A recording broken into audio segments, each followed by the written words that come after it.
Alexa, pause.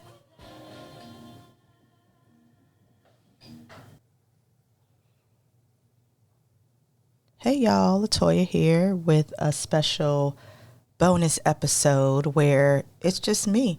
Now, I've been podcasting for 4 or 5 years now, but one thing that I think is important to mention is that this podcast don't make no money.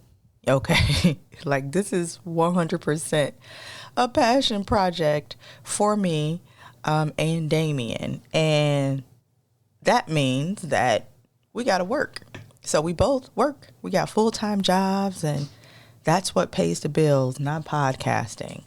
I say all that just to emphasize the fact that I'm alone today because I'm off. It's before the holidays. I decided to take a few extra days off, but Damien's still working, and he's in the garage right now doing his thing, his project management. And I had an idea, and I wanted to step on the ones and twos while he works to pay these bills. But welcome everyone. One thing about me is that I be working, y'all. I work all day. I work from like 8 o'clock in the morning, sometimes until 7, 8 o'clock at night. And it's not that I have to do that. It's just that I really enjoy my job, and it's a lot of things that need to be done. And I don't like to disappoint my team or disappoint my clients. Now, I know some folks who've been in the workforce for a very long time have moved away from that, that cockeyed optimism about working. But I'm new to corporate America, and what I'm doing, I'm still very intrigued by, curious about, and just genuinely enjoy doing it. So it's rare that I am free at 12:30 on a Thursday afternoon, but I'm free today because this is my day off. Now, what you all are about to experience is what I give my job on a daily, which is the peak creative time of the day for me, where I'm really inspired and I'm just really all my gears are moving and oiled, and my creativity is on 10 during this time. But I wanted to jump on today and talk to y'all about dogs with anxiety. People have anxiety and dogs have anxiety. I am one of the people. I'm one of those folks who struggle with anxiety, although it's very well managed at this point in my life. But anxiety has played a key role in a lot of the decisions that I've made over the years or not made were as a result of anxiety. But like I said, I have it under control at this point in my life. And dogs have it. Why they have it, I don't know. I'm sure that there's some literature out there that can explain it more in depth. But like I said, this is a kind of impromptu, spur of the moment episode. And, I didn't spend a lot of time researching. But one thing that I'll say, and this is in my humble opinion, animals pick up on energies. And as I was saying earlier, I'm a anxious individual. So it stands to reason that at least one or two of my dogs would acquire that trait or that characteristic. So that could be it, or it could just be they're naturally anxious dogs. I know that just based on things I remember reading, if I'm remembering it correctly, that's part of just the temperament of this particular breed of Dobermans, is that they tend to be a little bit nervous, a little skittish, and it's just kind of how they are. So like I said, it's really a nature versus nurture question, y'all, and I can't answer it for you right now, but what I can do is give you some tips on how to manage the anxiety of your pup. And you know what? I might give us some tips too, us folks who have to manage feelings of anxiety on a day-to-day. I'll give y'all some tips there as well if we have time. But let me start with the dogs, and I'll explain why I had this light bulb moment and had to jump on the ones and twos to lay down a track. So we are packing up our things. We're gearing up to drive to Chicago for the holidays with our families. That's where we're from. We're from Chicago. We currently live in Georgia, Atlanta, not quite Atlanta, but Gwinnett County, but we're in Georgia, and we're driving up there. And a big part of our planning, beyond organizing and coordinating our two daughters, we have a 17 and an 18-year-old who will be riding with us on the 10, 11-hour drive. But in addition to that, y'all know how it is. When you have dogs, you got to figure out, okay, what am I going to do with these dogs? You might have a person that you work with on a regular basis, which we do. We have a dog sitter who we've been with for years. You may have a person like that, or you may have a favorite kennel that you take your dog to. But it definitely has to be considered. And with us around here, having 3 Dobermans, it's a juggling act. And what makes it particularly challenging is that, first of all, they're Dobermans. Dobermans are a larger dog. So when it comes to traveling, we can't just be like, okay, well, let's just fly with the dog. Like someone who has something like a pug would be able to do. So it's just the logistics of having large dogs. Lots of hotels are pet friendly now, but most of them won't go over 50-pound weight limit. And, that can be challenging and create some barriers for us in terms of our accommodations or our decisions for where we'll stay. Also, the fact that most of our family aren't big dog fans, especially Dobermans. A lot of folks are afraid of the breed, and we touch on that every now and then in this podcast. But, it's a pretty discriminated against breed, so you have that as well.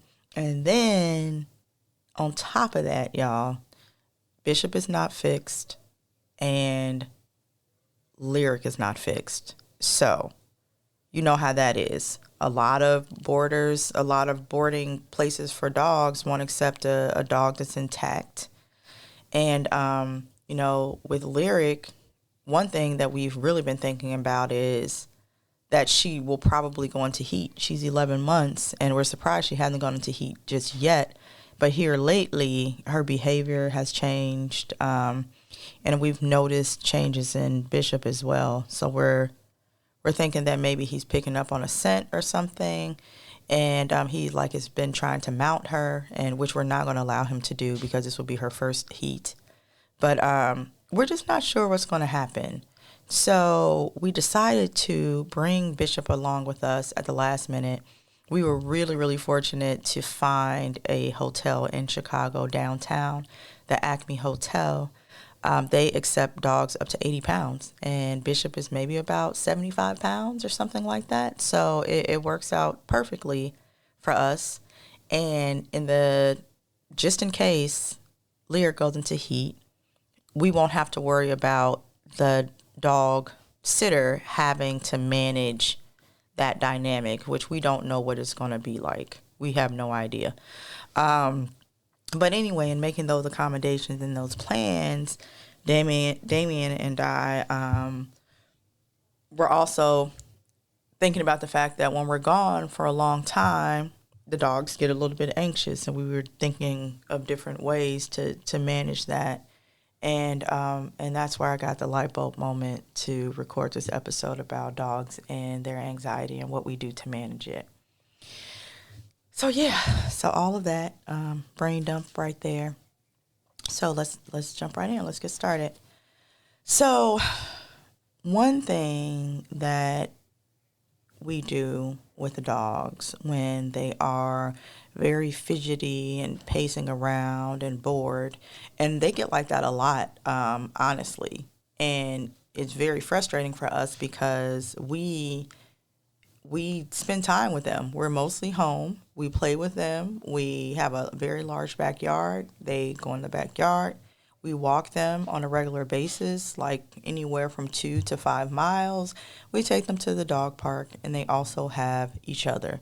So for those of you who are thinking they're probably bored or you need to get them out and get them more exercise, y'all. Like, these dogs are very well exercised with a high level of interaction from us.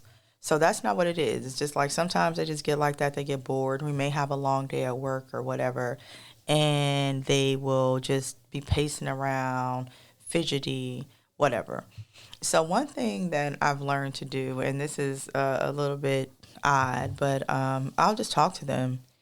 I can't remember where, but I read someplace that dogs really enjoy the sound of a baby voice. And I know some of y'all are like, oh, well, that's common sense. People talk to their dogs that way. And, yeah, for sure. But I don't think that it's necessarily common sense as much as it is the instinct to speak to them that way. So I found out that there's actually a reason for that, or a relevance for that. So that's why I'm sharing it with y'all. But I know we all do it. But anyway, so I will just talk to the dogs. I'll just talk out loud to them about whatever, I don't know, and just kind of just ramble on. And I found that doing that tends to kind of calm them down. I make it a point when I'm talking to them to make direct eye contact, and they, so that they feel seen and they feel that we're connecting and know that I'm actually focused in on them. Because yes, it does matter.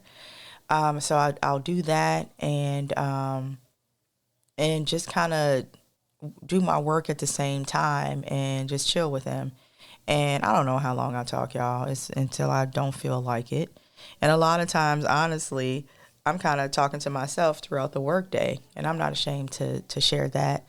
It's funny when I have to actually go into the office and I'm working and I'm in a cubicle. I don't have my own office, but I'll just be like reading stuff out loud to myself and kind of talking out loud. And I know that the people around me are like, this girl is crazy.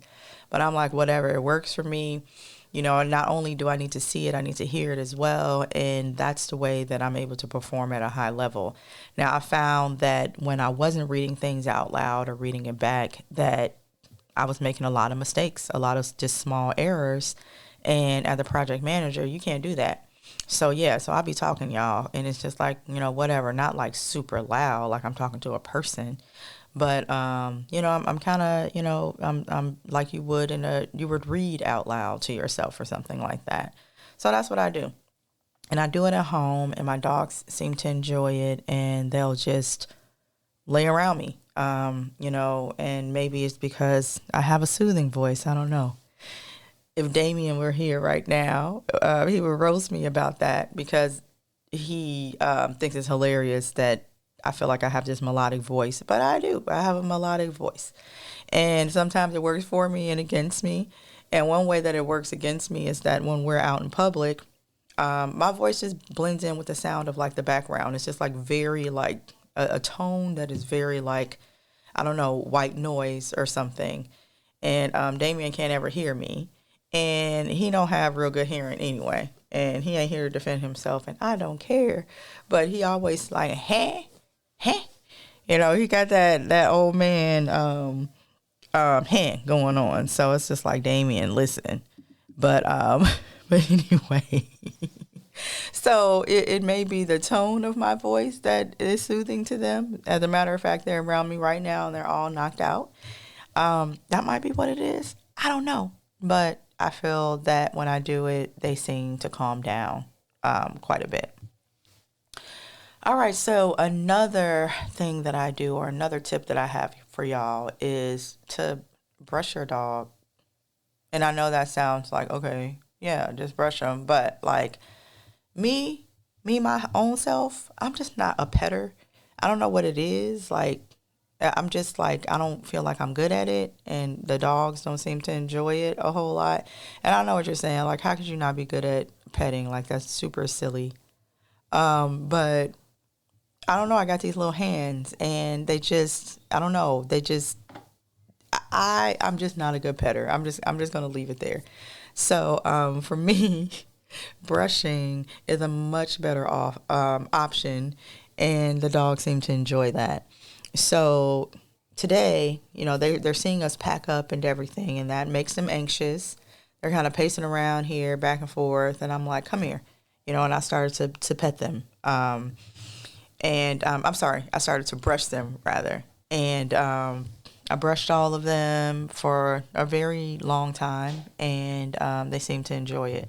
Jada and Bishop, they're mature enough to actually handle it and appreciate it and enjoy it, whereas Lyric acts like a complete and total maniac. So that really was a wrestling match between me and her. I'm like, look, girl, I'm trying to soothe you. Sit down, chill out. But yeah, she was flipping all over the place and trying to bite the brush. And then when I was brushing Jada and Bishop, she was trying to bite them. And then she was trying to bite me to stop me from brushing them because she wanted me to brush her, but she really didn't want me to brush her. So that, I don't know that she was necessarily soothed by that. But if she weren't so ignorant, I'm sure she would have gotten a whole lot out of that.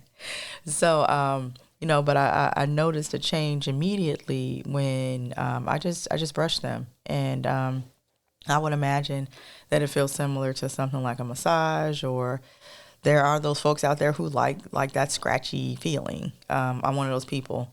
Damien doesn't understand it, but like, man, scratch my back. Oh my gosh. And it's a nice back. It's not like, your fingers are going to get caught on anything.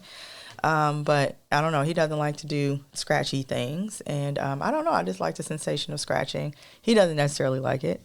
And not like in an insane, like, scratching to injure way. But there's a side of the brush that has that scratchy feeling. And I use that on the dogs. And I think that they really like it. And I just imagine that it probably feels the way that I feel when I am getting my back scratched. So that part. Another thing that I feel like is really helpful is just to play music. Now, when I get into music that's like too jazz, like experimental kind of jazz sounding music, it seems to hype them up. So I try to stay away from that. But like, I don't know, some soothing R&B, some 90s R&B, something like that. I'm liking a lot of the new, real, just moody, visceral, like sad R&B singers now, like Alex Isley. I play her quite a bit. Lucky Day, I like his music quite a bit. But I just try to put on some music that I find soothing, and usually if I find it soothing, they find it soothing as well. So maybe try that, because your dogs are listening and they are impacted by their environment just like you are. Another thing you want to do is make sure your dog is well hydrated. Being hydrated is like super important. It's important for people and it's important for animals. Having that water in their system is allowing their body to do the things that it needs to do to sustain itself, to run, to play, to even destroy things. So it's really important to remember that. And also, that seems like a simple, just like a simple tip. But I think that I don't know that folks think about that a whole lot. I didn't. But I noticed there was a time that I wasn't thinking of it that way. And, Damien be like, man, they need some water. And it's just like, oh, okay, that's why they've been fidgeting around here. They're just thirsty. So just make sure that they're well hydrated, and that will support their being in a good mood, them feeling comfortable. Because a lot of anxiety, especially when it comes to animals, is about a lack of just being comfortable. And being well hydrated and not thirsty is going to help them to be more comfortable. Now, ways that you can see visually that your dog is thirsty is their drool or whatever might be sticky, almost like a cotton mouth. If you're seeing that, then you know that they're not getting enough water. Also, if you see changes in their skin, that's just over time. That's not something that you're going to see right in the moment. But over time, a dog that is not well hydrated is not going to have moisturized skin. They might have flaky skin, dandruffy skin, and we got that problem right now with Bishop. So I know there are great pet owners out there who try to hydrate their dog, and their dog is still having this issue. I know for us, when it comes to Bishop, Bishop is just so obsessed with us and so nosy that he misses out on meals or drinking the water. We have to make him because he's like, what y'all doing? And he wants to follow us around. And it's not even because of it's not even because of the other dogs. It's not because of Jada and Lyric. It's because he is just obsessed and following us around. So for that reason, he doesn't drink enough water, yada, yada, yada. One thing leads to another. But yeah, just make sure you're keeping your dog well hydrated, and also that you're attending to their dietary needs. And I am not a vet. Okay. I just play one on a podcast, y'all. And what I do know is that we might have plans for our dogs, but our dogs might need more. And what I'm saying is this, like, you might have a plan. I want to feed my dog one bowl of food a day because, I don't know, that's what is recommended, or 2 bowls or whatever. And that might not be enough for your dog. But because they can't speak, because they can't say, hey, I'm still hungry. And some dogs will. They'll flip their bowl over, and they'll have different cues to let you know that they're still hungry. But not all animals do that. Not all dogs give you those types of cues. So what may happen is that you're feeding them and you think you're doing a good job because you're feeding them a certain amount. It might even be an amount that was recommended by your vet. But if your dog is hungry, feed that dog. When you're hungry, do you want to eat? If your doctor said, oh, okay, well, technically human beings only need to eat 2 times a day, and which may be 100% true. When you're hungry and you want a little snack in the middle of the day or whatever, you can go and do that. Even if it makes you feel less disciplined, but you can go and do that. You have the ability to listen to your body and respond to it. Your dog, on the other hand, is completely dependent on you, and they can't just go and get them some extra food. They could take your food, which sometimes may happen when you have a dog that's not being fed enough or that's trying to let you know that they're hungry. They may be more likely to, sneak up and snatch a piece of pizza off the table or something like that. But, technically they just don't have the autonomy, because they're animals, they're dogs, to say, you know what, actually 1 bowl is not enough for me, I need a bowl and a half. So just consider that. If you have your dog on a very regimented schedule for their food and they're in good shape, in good health, but they're fidgety, you may want to increase it just by a little bit. You don't have to give them a whole lot more. But sometimes it's just them being like, or just trying to tell you, hey, we're hungry, or I'm hungry. And just feeding them will calm them down. And the reason I know that is because we've been there. We've been pet owners for 15 years. And, you learn a thing or two. And there were times where we had a kind of fidgety dog, or, they were a little bit anxious, and we realized, like, you know what, they're pacing around like, oh, they're hungry, they need a little bit more food, or she needs a little bit more food, or whatever. And when we've made those adjustments, then we've noticed that their behavior changes, and you see less of that pacing, anxious type behavior. So yeah, all of this is something that's very important, because if you're anything like me, it is nothing more annoying than having your dog out the corner of your eye, pacing back and forth, or jumping on you all day long because they want you to do stuff, or, whatever, the annoying things that dogs do when they're anxious. So, yeah, this is gold, y'all. Now, I'm going to end here, and that's because I just want to keep it real with y'all. Sometimes your dog is anxious and it's nothing that you can do. You're brushing them, you're feeding them, you're walking them, you're exercising them, they're hydrated, they're this, they're that, and they're still just pacing around, anxious. It may be because you have guests, or something changed in your home, you I don't know, switched rooms or something, or you're preparing to go someplace or whatever, or you're on the road and they're in a new environment and it's not comfortable for them because it's just unfamiliar. sometimes you got to tap in, y'all, to some straight up prescription medications.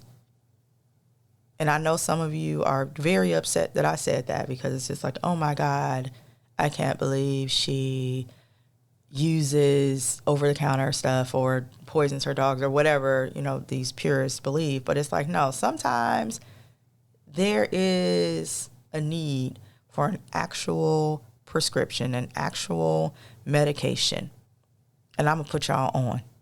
So if you're in a situation where your dog is anxious, you're having a party or something, or you're on the road, environment change, whatever, you know your dog, whatever makes him anxious. If you don't have access to a vet who can prescribe something for you, for your dog, then get some Benadryl, y'all. And I'm not going to tell you exactly how many Benadryls to give your dog, because it depends on their weight.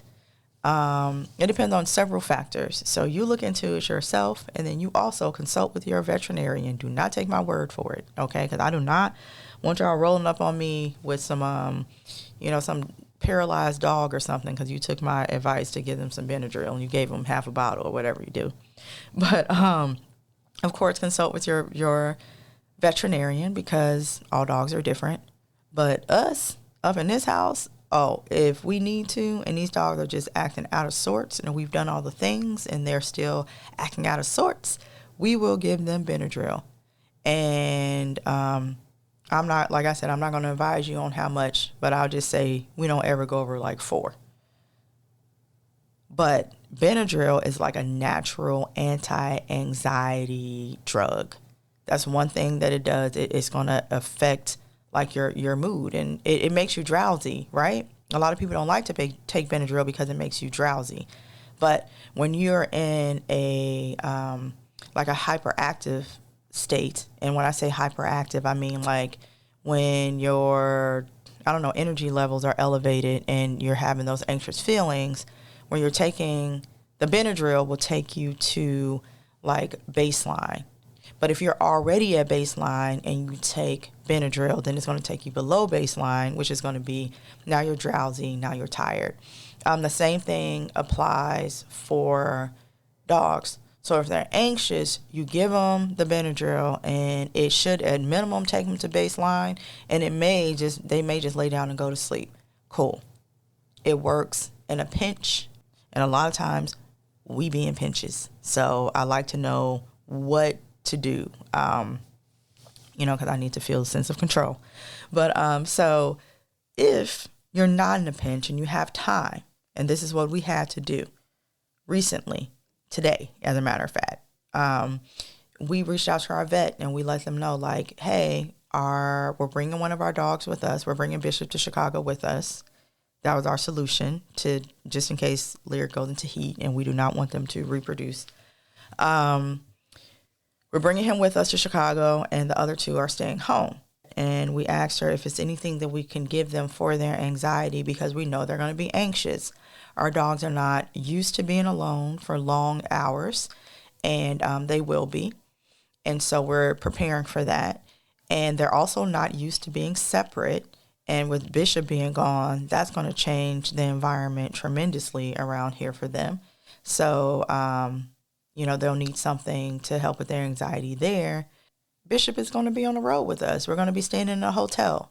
So my point is, all of them are going to be feeling out of sorts, and to help them and to help us and to help our dog sitter, we're like, look, just give us something for the next couple of days for them, so this time can go by sooner than later, because I don't want them to be all revved up the entire time. It's not good for them, and it's not good for really any of us. So in those circumstances, you can just reach out to your veterinarian and get the medication and do what you need to do to calm these dogs down. We do a lot. We sacrifice a lot. You don't have to sacrifice yourself. All right. Well, I think we have maybe just a little time. I haven't gone that long to talk about us, just as people, and our anxiety and how to manage that. And I think that it's really, really relevant here, because As I was saying in the beginning, your dogs pick up on your energy. So if you're an anxious person and you are a pet owner, you are a dog owner, chances are they're going to pick up on that energy, and it's just a domino effect from there. So managing your anxiety is not only important for you, but it's also important for your pets, and creating the best possible atmosphere for them to also be in a relaxed state. And actually, I'm going to start there. Some people love their animals more than they love people. As a matter of fact, I would even venture to say that there are folks out there who might feel like they love their animal more than they love themselves. And for y'all, I'm praying for you. Things can get pretty dark, and sometimes it can get dark like that. So I'm not judging you at all. But if you consider your pet as more important even than yourself, then you want to start there with managing those feelings for your animal to make them comfortable.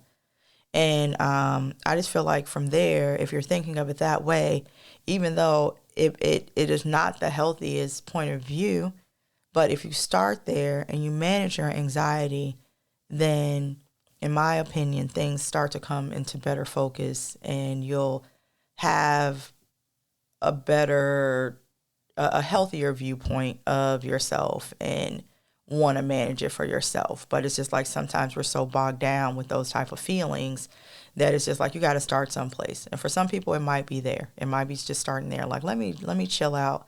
Let me figure out a way to manage this anxiety so that, my dog doesn't have to feel uncomfortable. And then you go from there. So that might be a starting point for some of y'all.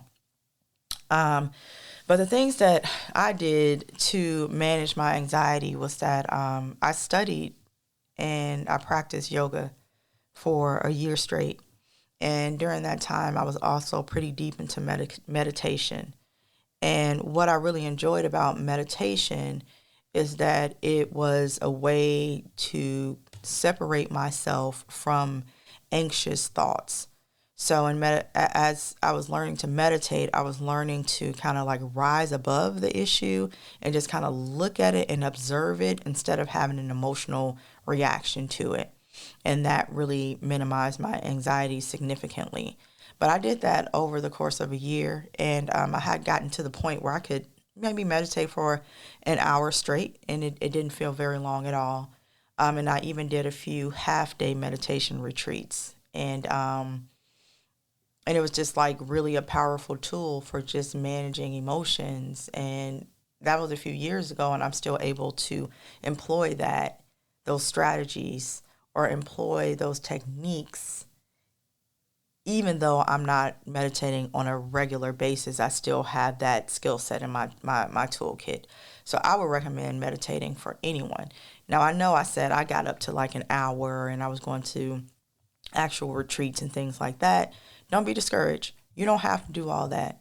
Some people don't want to do it. Some people want to do it, but they don't have the time or the resources to do it. Whatever. Look, it's more than one way to get there. Where I started was on YouTube. And I will reference YouTube throughout. I'm a huge YouTube fan, okay? YouTube University. They have everything that you need. Anything you could think of, you can find on YouTube. And I started with sleep meditation. And the sleep meditation was completely not me actively meditating. It was just I would put it on in order to fall asleep. So that was the step one for me. I started to train and program my mind to meditate. So I started there. Then I started to listen to meditation during the day. And I would find just different folks on YouTube, different videos on YouTube, and do maybe like a 10 or 15 minute meditation. That was very helpful. And then I worked my way up from there. So you do not have to have like some serious meditation practice where you're dedicating hours a day. You don't need a monk to guide you, anything like that. You can just go on YouTube, start your first 15 minutes of the day off like that, and I promise you it will make it easier and easier for you to stop and observe the thought. because all anxiety is you projecting into the future and anticipating a negative outcome, or you're thinking about the past and you can't do nothing about that. So that's where the anxiety comes from, because there's no control over the future, not at that level, because you don't know what's going to happen, and there's no control of the past. So you have to really conceptualize that, have like a paradigm shift. And that is one great way to decrease feelings of anxiety, because that's where it comes from. So yeah, meditation is a great tool for that. Eventually I started to use just different types of herbs as a way to manage my anxiety as well. And I started with valerian root. And valerian root is great. It's a great sleep aid. Like I said, it helps with just calming your nerves. If you're at an anxious state, you can take it and it might take you to baseline. But if you're at baseline and you want to sleep, it could put you to sleep. But yeah, it was a great herb. It's one of my favorite herbs, if that is a thing that people decide on. But it's one of my favorite herbs, and I used it for a while. I even make tinctures out of it. I was all about it. And it's valerian, Valerian root. And you can find it on Amazon. You can find it at health food stores. You can find it anywhere. Get it in pill form, whatever. It's really great. But I would caution that the reason I didn't use it long term is because over time it can become problematic. So it's not one of those herbs that you can just take every day, but it's something that you should just kind of regulate and take it for short periods of time and come back to it, because it's not something that's meant to be used long term. I would also do the Benadryl trick. If I had something that I needed to do that I knew I was going to be nervous, maybe like a presentation or interview, because back then I was interviewing, I would take a Benadryl, and then that would kind of help me to be calmer during stressful moments. But eventually, I just ended up talking to my doctor. Like, I was in a good spot, feeling great about it, and just wanted to manage it and maintain those good feelings and that baseline feeling. But I couldn't use valerian root. I was working a lot, so it was not as much time to meditate. So I just spoke with my family doctor, and I said, hey, I have these types of feelings. And they gave me a prescription to manage it. And what I use is called venlafaxine. And I might be pronouncing it wrong, but it's something that has been really, really helpful for me. I just take one in the morning. I feel calm, cool, and collected throughout the day. I don't feel weird on it. If I have something going on, like I'm invited to an event, a party or something, I can still have a drink or two and not get loopy. It really just makes me feel like just a regular person. So for some folks, pharmaceuticals may be an option for you, or it may be the best option for you. But yeah, there's a lot of different routes that you can take, but just know that you're not alone. There's so many of us out here living with anxious pets, dogs, cats, whatever, other people, and dealing with anxiety ourselves. But we gonna make it, y'all.